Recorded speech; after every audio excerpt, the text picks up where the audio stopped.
আমি যে ঢাকা এই জুট মিলে কাজ করতাম, এগুলো মানুষের কাছে বাবা বলিস না তুই।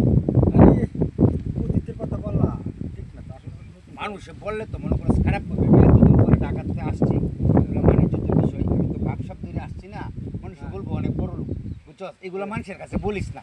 আচ্ছা আচ্ছা তুই কইছিস আর বলতে পারে একটু কোয়া লাগে কথা কোয়ার দরকার নাই। তুই কি করতেছিস? আমরা তো আইছি তোর এই যে এই গ্রামটাই গ্রামতে কি করিস তে?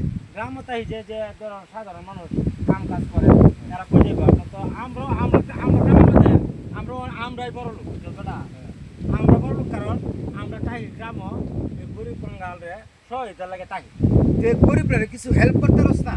করি তো আমি তো এই মিরেকা তাহি তো মনে করো মানুষের খোঁজ খবর নিতে পারি না। আমি কালকে আইসা ল্যান্ড করলাম। আচ্ছা তো আচ্ছা তোর পরিবার সবাই ভালো আছে নাকি? হ্যাঁ আছি আলহামদুলিল্লাহ ভালো হ্যাঁ, ভালো তো তোমার দিনকাল কেমন যাচ্ছে বন্ধু? এই যে কইলাম হ্যাঁ, এই যে কইলাম যে দেশের পরিবেশও ভালো আছে? দেশের পরিবেশ ভালো বলতে ভালাই আমরা সুখী আছি তো দোস্ত ভুলো যে আমি যে ঢাকা জুট মেলে কাজ করছি এই কথাটা দোস্ত বলিস না। আমি কিন্তু তাহলে বাণিজ্য যাইব। আচ্ছা ঠিক আছে ওকে, আচ্ছা আচ্ছা চলো চা খাই খেতে। চল চল চলো।